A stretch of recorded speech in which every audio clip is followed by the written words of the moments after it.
Okay. Night at the Museum, Battle of the Smithsonian, the video game 100% Part 11.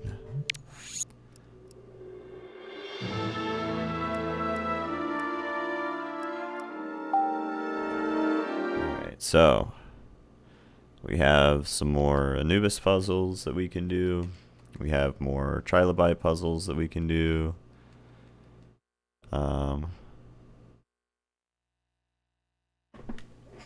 And we have stuff that we can buy from the gallery. And we can read that stuff.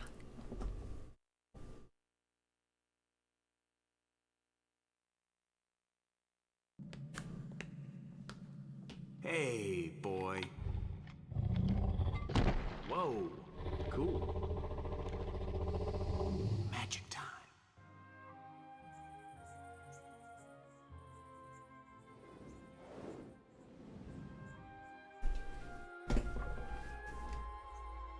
But yeah, we're gonna do it. We're doing it.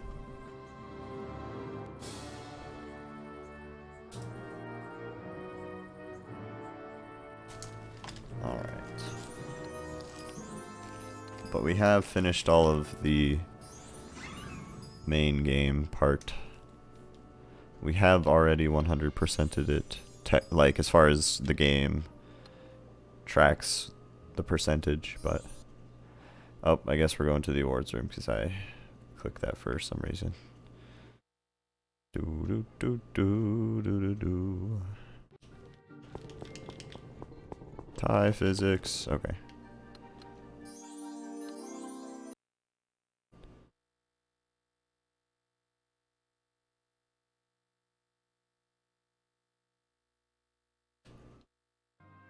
All right.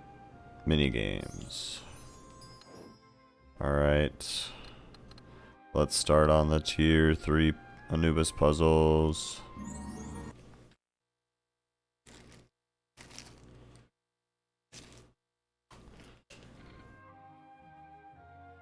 Okay. So I think this one goes over here, if I recall correctly. And so... this guy needs to go like over here, but this middle part needs to go over here, so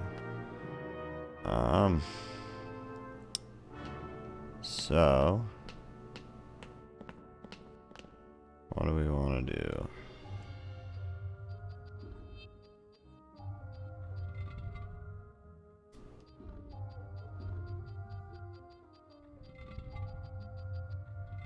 Okay, so we will want to probably, like, I don't know, put this down here. Maybe grab this. Put this down here. Maybe grab this. Put it over here.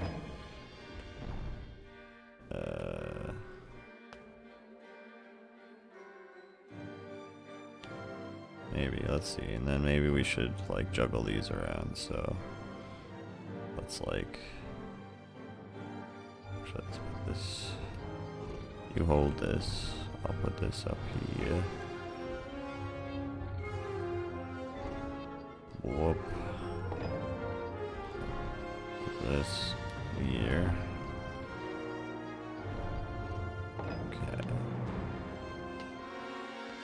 and then take that, put it here, you take that, and you just like hold that, and you put that up here,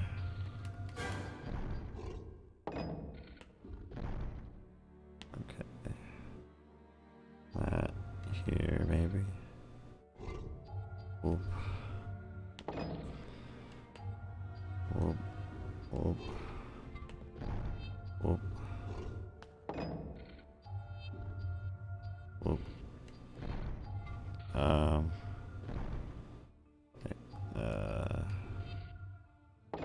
Alright, you put this here.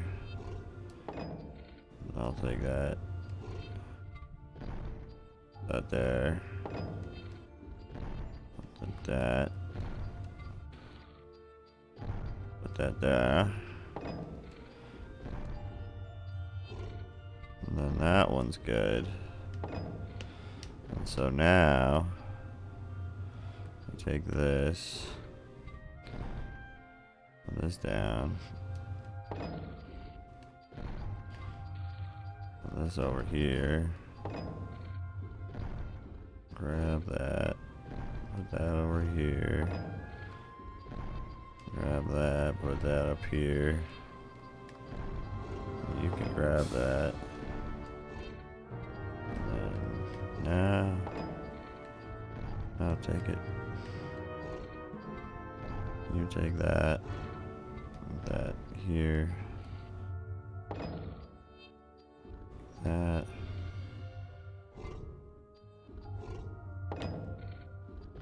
Take that.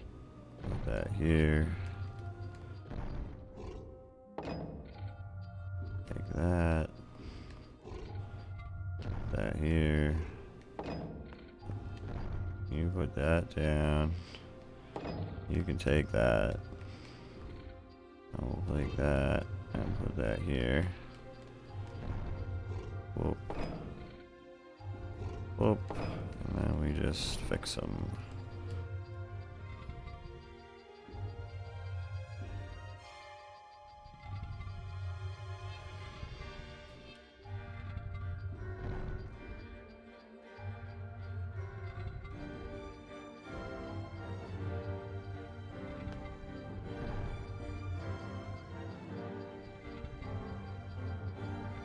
Hey.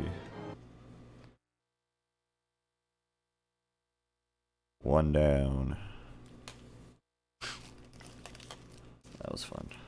Alright. I'm gonna load up some museum weed.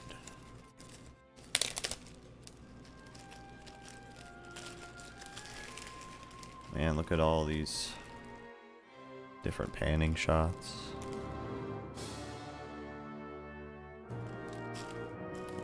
Boom, boom, boom.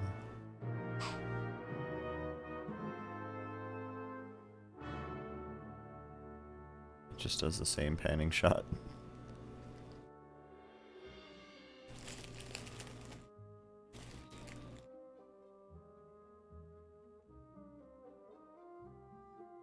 That's kind of funny.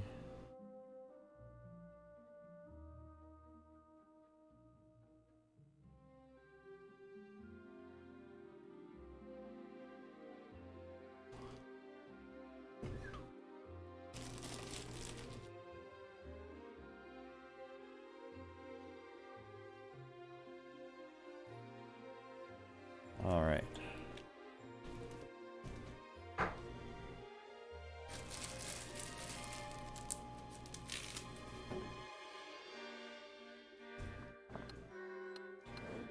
Puzzle B. Tier 3. Tier 3 puzzle B. Alrighty.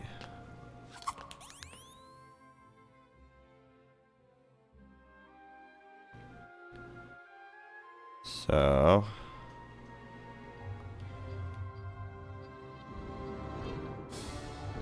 whoop.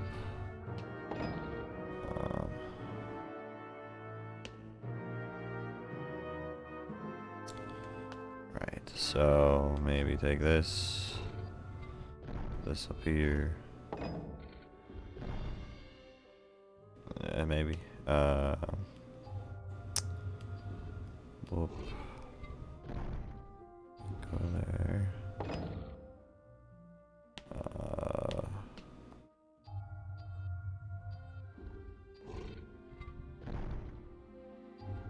Whoop. Okay.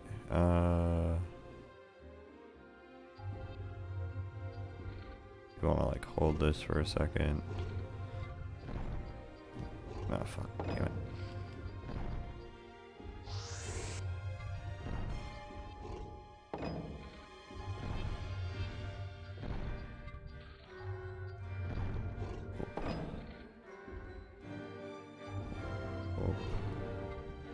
Boop. How about this up here? Grab that. Put this up here.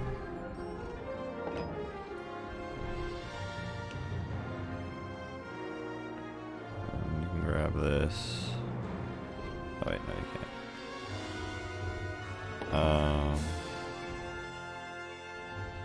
Oop. Oop.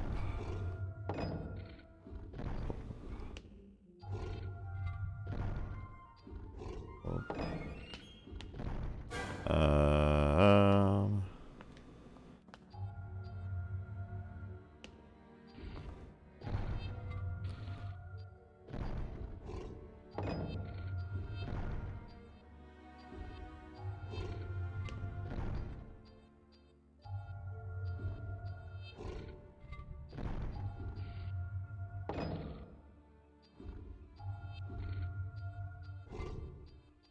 Poop.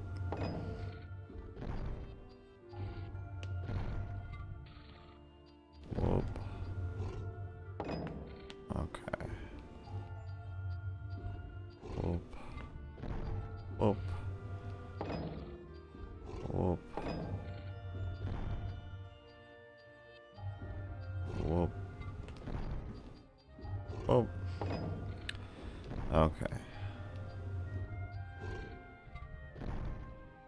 All this can go here, Rob's. Oop.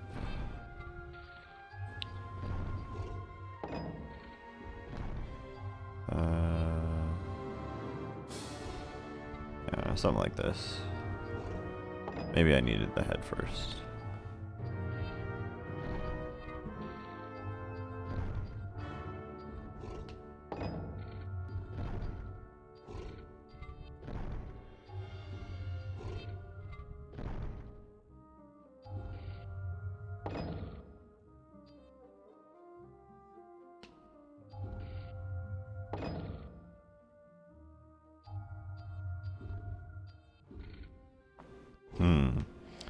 So wait, so I need to get this back over.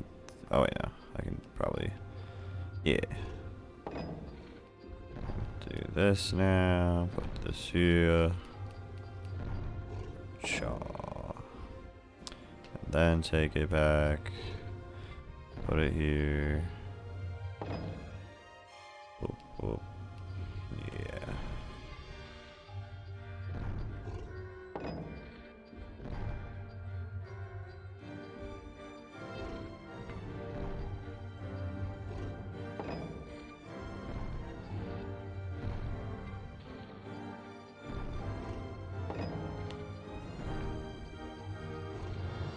Nah, I just wanted you to spin it, bro. Sorry. Spin.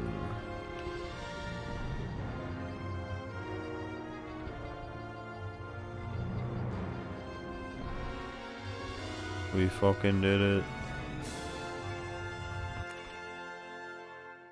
That freeze frame was pretty good. Not gonna lie.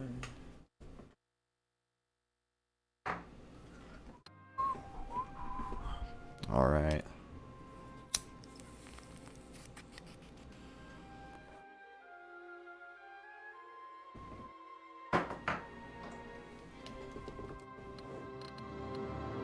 Tier 3 puzzle C.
So we want to give this guy the head.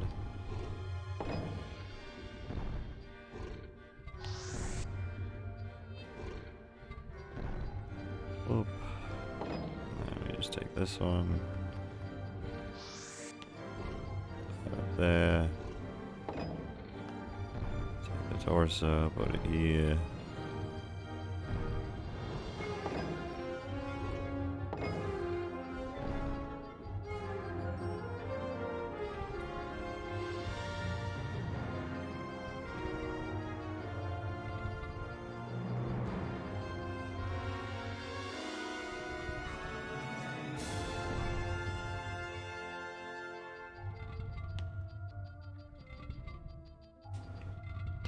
Hey. Is the button I need to press?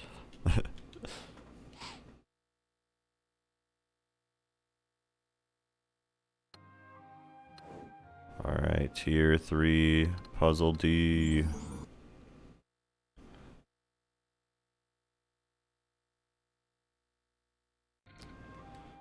Alrighty. What are we going up here?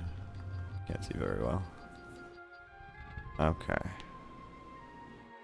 So, we can put that down here.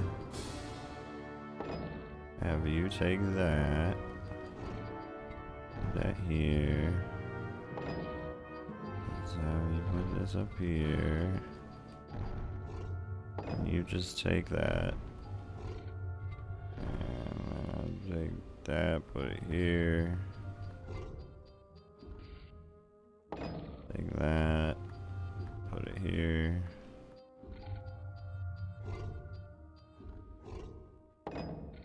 Take that, put it here. Take that, put it here. Then this here. Take that. I mean, I guess we could just take this. Have the other guy take that one.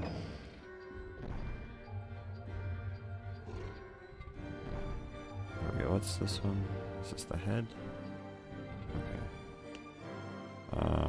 So we will put that. Let's go ahead, since I can do both. Let's just, yeah.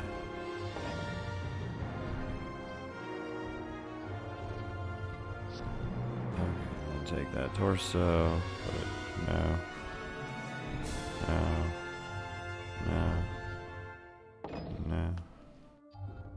Oop.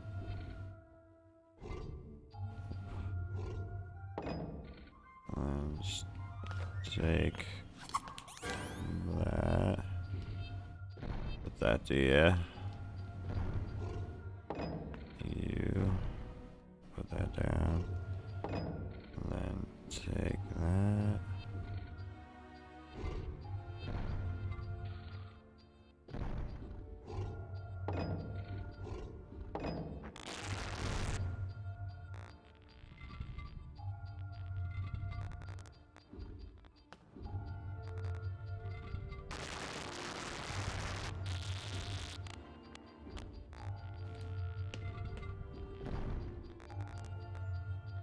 Nice.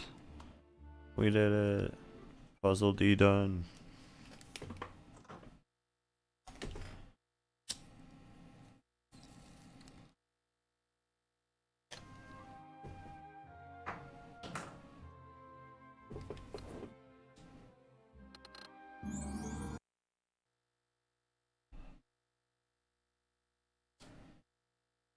Puzzle E. Tier 3, the last Anubis puzzle. Can't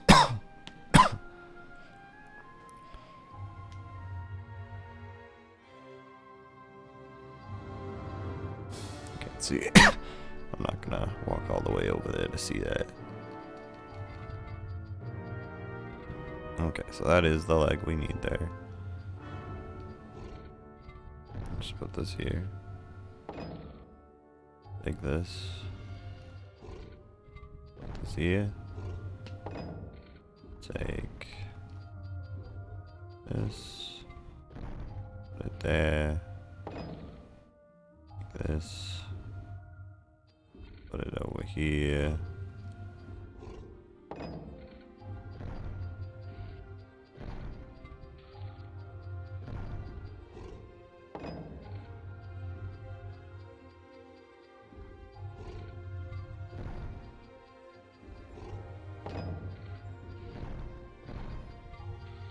Alrighty.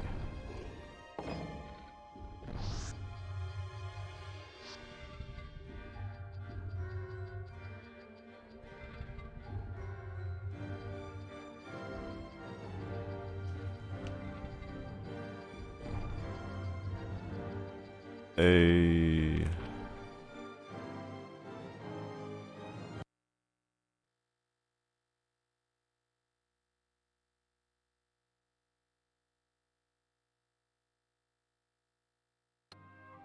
Completed all Anubis configurations. 20 token points awarded. Yo. Alright. You guys ready for more trilobite puzzles? Let's go. Puzzle A, tier 3. Okay, so we're gonna move this guy. Oh gosh, and this guy. And we're gonna move this red guy all the heckin' way around into the green spot there, but I'm gonna let him wait there. Okay. And then we're going to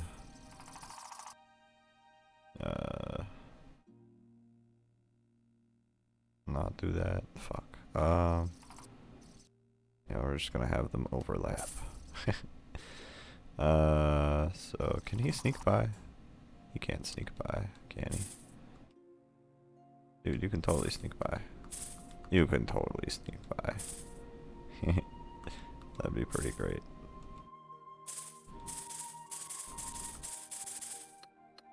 Okay. I did fuck that one up. Let's see, so if I go... I mean, I guess I can just do the blue one first, never mind. I don't know why I thought I couldn't do that. That was silly of me. Okay. Now, if we just go whoop. Or... No, we can just go over that. Fucking, what am I... I'm overcomplicating the hell out of this.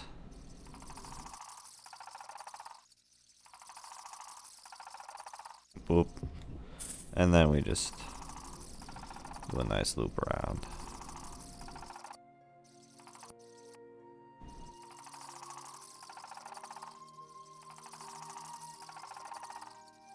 Hey, we did it. We heckin' doing it. Heckin' doing it. Hey. Trilobite, tier 3 puzzle B. Alright, so we can get the green one in its spot.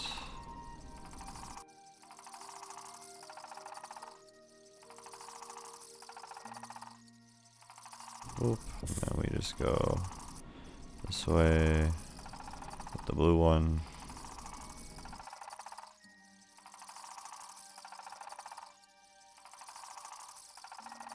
And fuck. I have to do that again. I have to loop again. I meant to go right.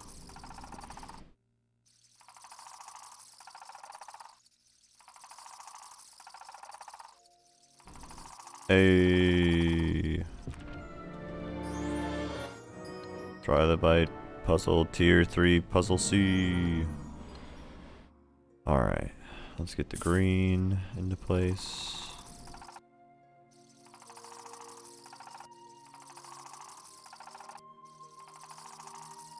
And then the blue. And then we just need to do a big loop around. Like a big... I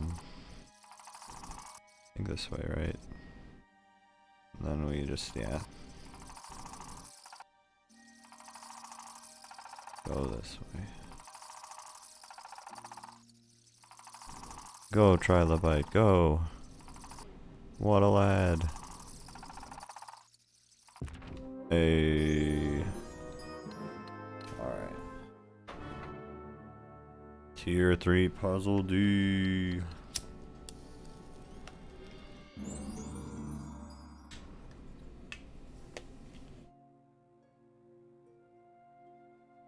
Alright, so we just gotta get this one out of the way real quick and we'll get red into place.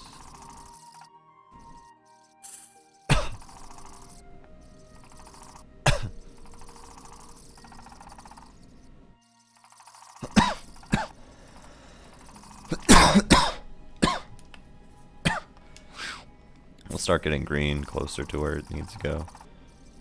And then I'll put blue into place. Do that. We're gonna take blue.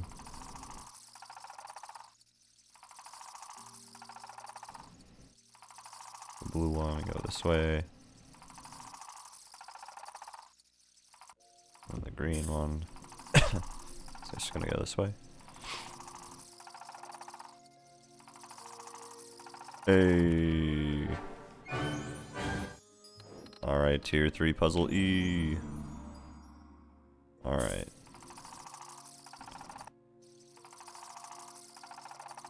Put the green one into place first.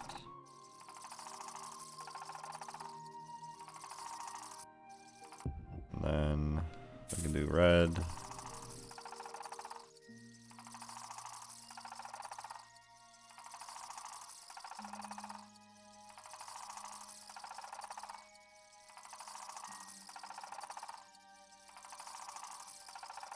And then blue.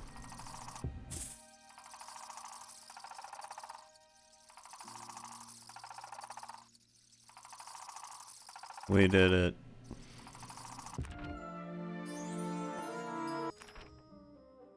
They don't give us one for completing all of the trilobite puzzle. There's no bonus for that. That's silly.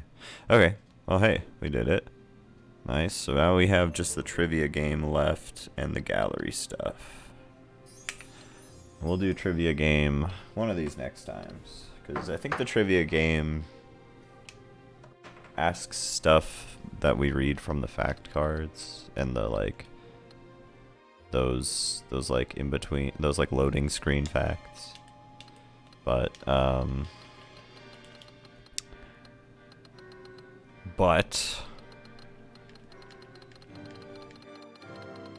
we'll have to see how well we do on that. I feel like I think I made a Google Doc at some point of all of the answers, but there's like 50 questions or something, and you can actually beat the trivia game, so we will try to do that.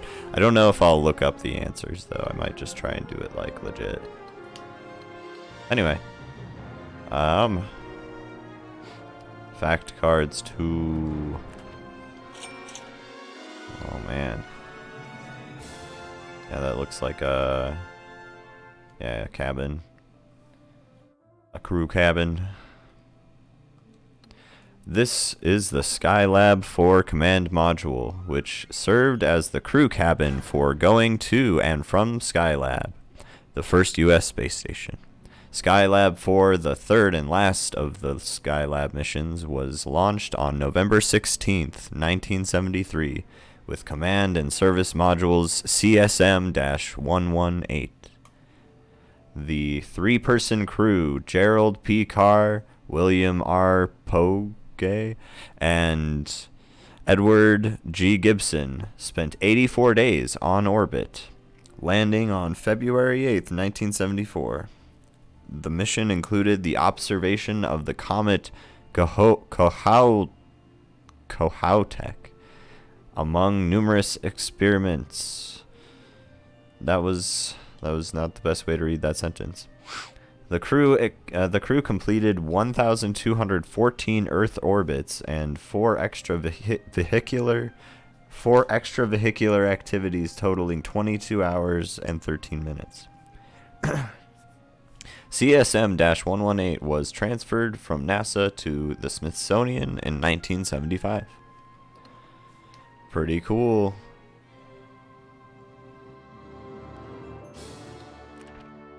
Ooh. The lunar module. Yeah. There it is. The Apollo Lunar Module, LM, was a two-stage vehicle designed by Grumman to ferry two astronauts from lunar orbit to the lunar surface and back. The upper ascent stage consisted of a pressurized crew compartment, equipment areas, and an ascent rocket engine. The lower descent stage had the landing gear and contained the descent rocket engine and lunar surface experiments. LM-2 was built for a second unmanned Earth orbit test flight. Because the test flight of LM-1, named Apollo 5, was so successful, a second mission was deemed unnecessary. LM-2 was used for ground testing prior to the first successful moon landing mission. In 1970, the ascent stage of LM-2 spent several months on display at the Expo 70 in Osaka, Japan. When it returned to the United States, it reunited with its descent stage modified to appear like the Apollo 11 lunar module Eagle, and transferred to the Smithsonian for display. Well, I kind of struggled with reading that, but hey, look at that. That's pretty cool. Ooh, rockets. The German V-2 rocket was the world's first large-scale liquid propellant rocket vehicle, the first long-range ballistic missile, and the ancestor of today's large rockets and launch vehicles. Called the A4, Aggregate 4, by German Army, or I guess Aggregate 4,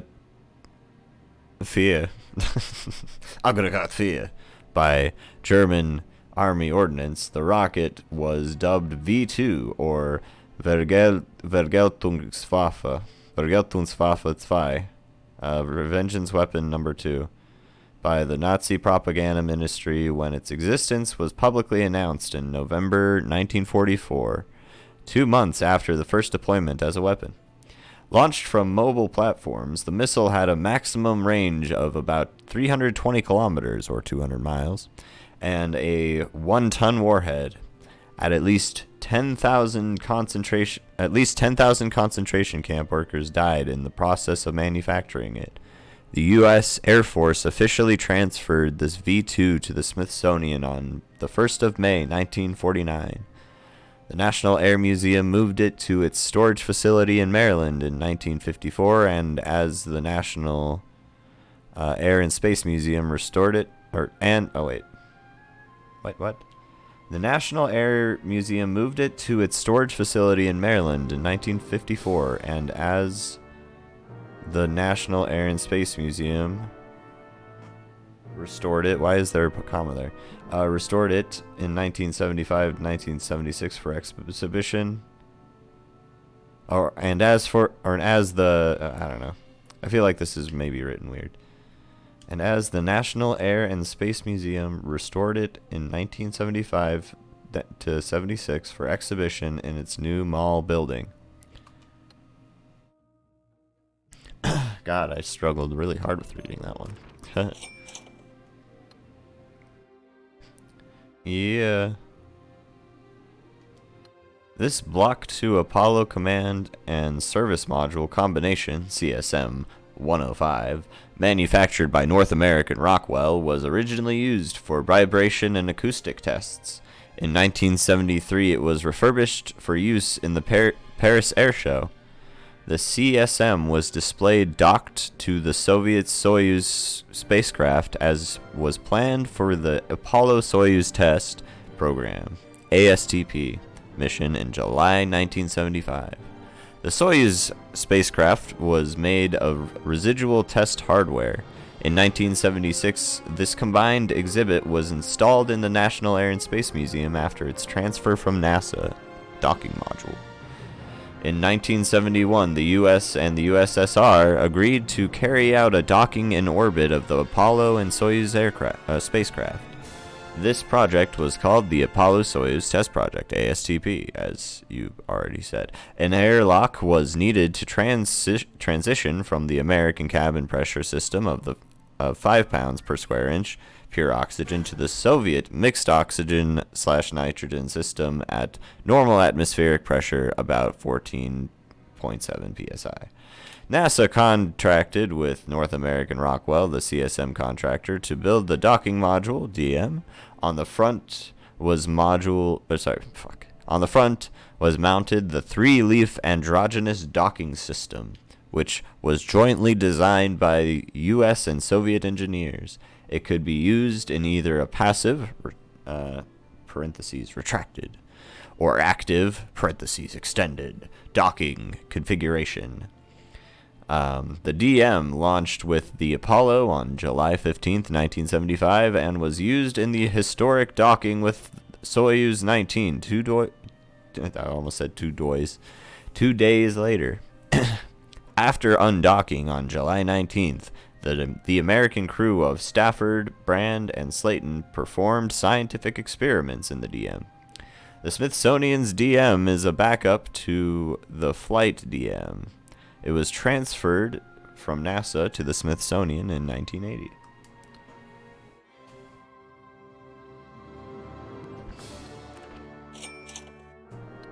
Look at that boy. That's a telescope, maybe. Yep, I was going to say, it looks like a telescope. Prior to undertaking construction of the Hubble Space Telescope, HST, the Lockheed Missile and Space Company built a full-scale mock-up in 1975 for conducting various feasibility studies. Initially a low-fidelity metal cylinder for testing handling procedures for the proposed spacecraft, the test vehicle evolved continuously as Lockheed proceeded through its feasibility studies and was awarded the contract to build the actual spacecraft. The test vehicle eventually served as a frame on which the cables and wiring harnesses for the actual spacecraft were fabricated. It was also used for simulations and developing maintenance and repair activities in orbit. Dynamic studies on the test vehicle, including vibration studies and thermal studies, led to its being designated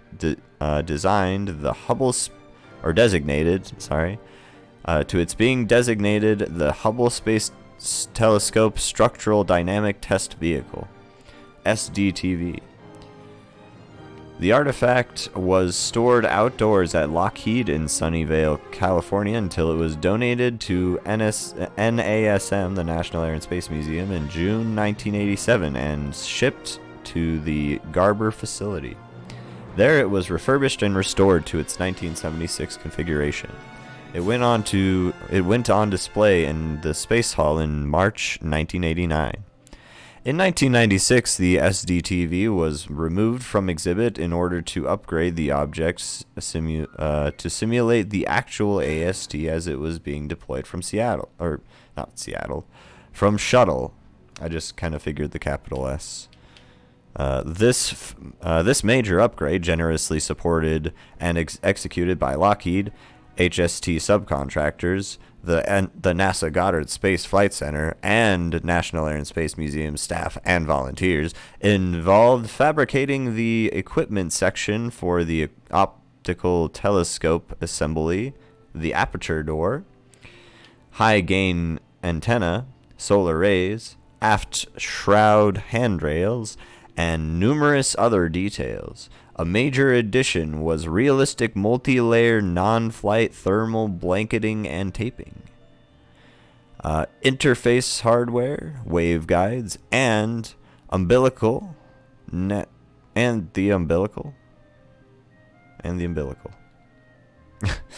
I'm bad at reading today. NASA also provided a large equipment cradle to allow the upgraded object to be displayed from the floor at a dramatic angle. The completed artifact was reinstalled in the Space Hall in early 1997. Wow. That was a mouthful. This is the backup primary mirror for the Hubble Space Telescope Oh, I guess I'll show it real quick. The backup primary mirror. This is the backup primary mirror for the Hubble Space Telescope manufactured by the Eastman Kodak Company. The blank for this mirror was fabricated by the Corning Glass Works using their high silicon ultra low expansion glass ULE 7971. It consists of two 1-inch glass discs fused to the faces of a thin square egg crate like support structure.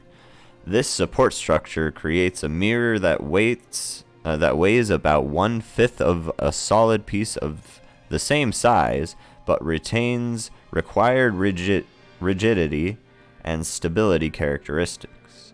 The blank mirror was sent to the Kodak Apparatus Division, located in Rochester, New York, when they won a NASA contract to create the backup optical mirror. Kodak ground the mirror's surface into the proper concave shape and then polished it to successfully finer tolerances using computer-assisted testing routines. The finished mirror was tested and verified by Kodak to meet the strict optical tolerances prescribed by NASA. It was left unilluminized mirror and delivered to the Perkin-Elmer Corporation in Danbury, Connecticut, the prime contractor for the flight mirror, and it was stored there until the end of 2000, at which time NASA determined that its value as a display object was greater than its potential value as a telescope mirror. It was then transferred to the National Air and Space Museum by the new owner of Perkin-Elmer by Raytheon via NASA. It is now displayed in the Explore the Universe gallery. Wow. Alrighty.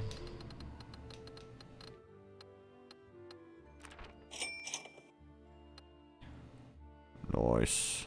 Another crew thing.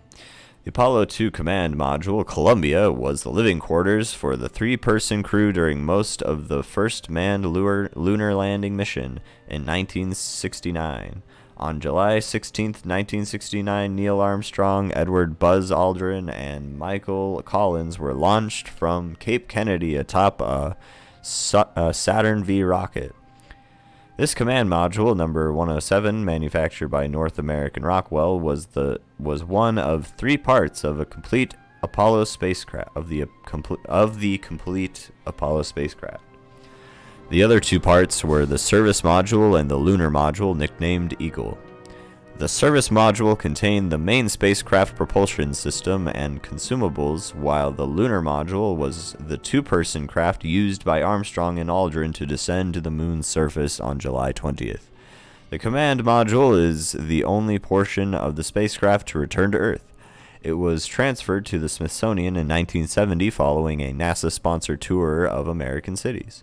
The Apollo CM Columbia has been designated a milestone of flight by the museum, and it is displayed almost directly under the permanent location of 1903 Wright Flyer. Nice, that's pretty neat. The first successful airplane. That's super neat. Yeah, I mean, this definitely makes me want to go and visit the museum.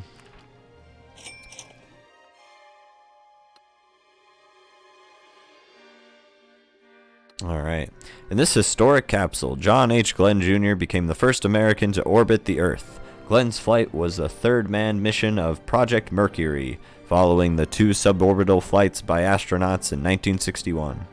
Glenn's 3-orbit mission on February 20th, 1962 was a sterling success, as he overcame problems with the automatic control system that would have ended an unmanned flight. But re-entry was tense, as a faulty telemetry signal from the spacecraft indicated that the heat shield might be loose. Mission control isn't... Mission control...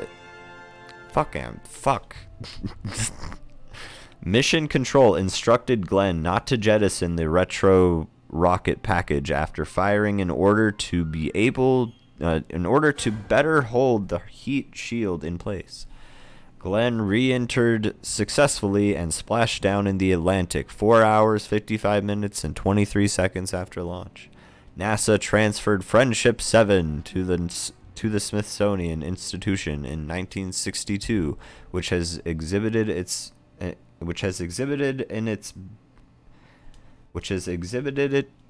in buildings on the National Mall ever since. God. Exhibited it.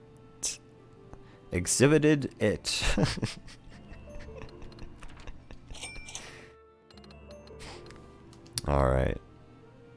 Here, let's go take a look at that again real quick. No. Nice.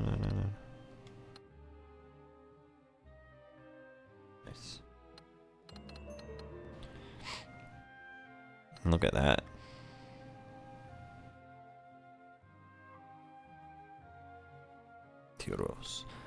TIROS, Television Infrared Observation Satellite 1, launched in April 1960, was the world's first weather satellite.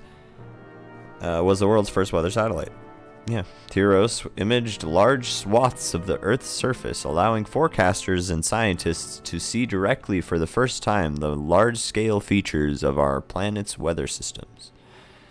Operating for 3 months, the satellite transmitted thousands of images of cloud patterns and other phenomena to ground stations. TIROS and TIROS-1 and a series of successor test satellites provided the technical experience to start separate civilian and military space-based weather observation programs. By the mid-1960s, the civilian TIROS program launched a series of satellites to provide routine daily weather observations. The program is still in operation today, and in conjunction with other weather satellites, has made space-based weather observations a commonplace of contemporary life. This spacecraft was a backup for TIROS 1 and 2, and was used in ground testing. NASA transferred the artifact to the museum in 1965. So this was a test one. Neat. Oh my god, dude, reading. And we still have a whole nother page of fact cards after that.